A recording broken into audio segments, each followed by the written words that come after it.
I played a lot of solitaire growing up. I was an only child and a nerd and thus on my own a lot of the time. When I wasn't, I was asked to mind my manners and keep quiet around the adults. For most of my adolescence, I used a weathered pack of dark blue playing cards for those solitaire games.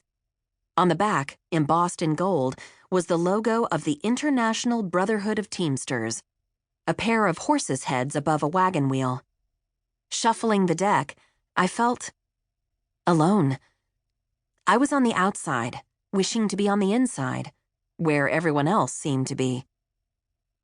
The Teamsters Union was where my mother worked in 1971, toward the end of the height of American labor organizing.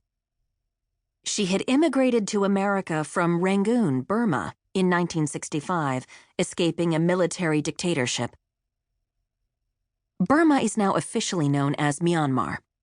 This dates back to 1989, when a military takeover, installing a government known as the military junta, changed the name of the country. The military junta was carrying out violence and human rights violations across the country. It's thought that they changed the country's name to distract from this negative attention. My family, and all the Burmese exiles I have known, continued to call the country Burma as an act of defiance, a refusal to acknowledge an illegitimate junta. At any rate, throughout this book, I refer to the country and its people as Burma and Burmese.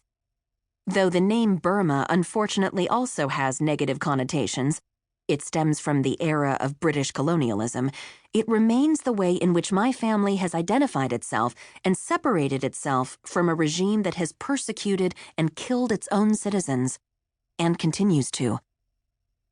From her initial landing pad in Washington, D.C., she went on to attend Swarthmore College and became passionate about leftist politics. After college, she found a job at the Teamsters Union, a group supporting blue-collar workers' rights. That led to an interview for a job at the Alliance for Labor Action. The man who interviewed her there was my father, and from the moment they met, she couldn't stand him. Perhaps that should have been a warning, but instead it became their meet cute. They hated each other, and then they got married. My father's ancestry began on the other side of the world. He was the fourth child of a mail carrier in rural Iowa, the son of an Irish-American mother and a father who claimed roots in Luxembourg.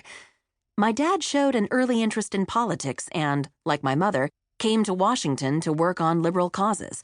He had longish hair, worked on George McGovern's presidential campaign, and knew the counterculture writer Hunter S. Thompson.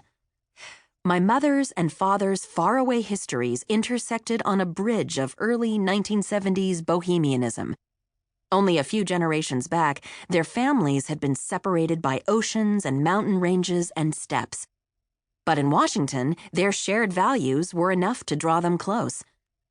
They were married in 1975, and several years later had their only child, me, a daughter born of an unlikely set of Burmese, Luxembourgian, Irish bloodlines. Of this heritage, I knew little. Our Burmese story was relayed to me by my mother and grandmother only occasionally, and almost always over some homemade traditional dish. A pot of chicken curry would summon some certain memory, which would then spiral into another memory, or into a snippet of family history. But only a snippet. Burma was kept at a distance from our American lives. On my European side, my great-grandfather, my father's grandfather, left the Old World sometime during the late 19th century. I didn't know much about his departure and why he'd made it, or even much about the place where he began, Luxembourg, the sixth smallest country in the world, in a town called Esch. These details weren't much discussed, which gave them an air of mystery. My father's mother and her family were from Ireland, but as far as American family histories went, Ireland didn't interest me much. The best parts of being Irish, according to what I knew, had become as familiar as St. Patrick's Day. The cliché was that Irish daughters were red-headed and pale, and the sons would drink and get in fistfights. I was definitely not in either of those categories.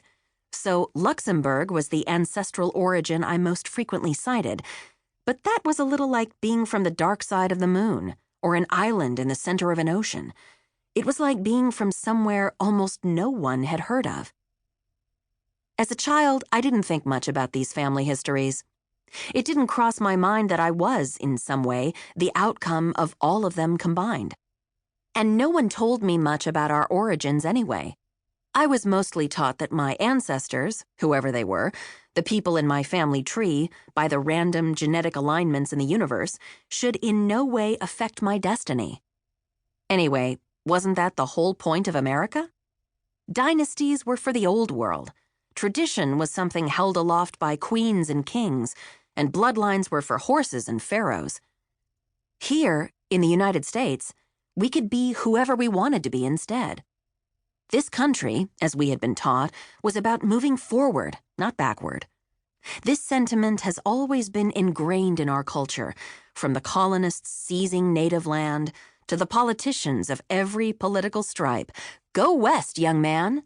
And by go west, they really meant, look ahead. Don't worry about all that stuff you're leaving behind.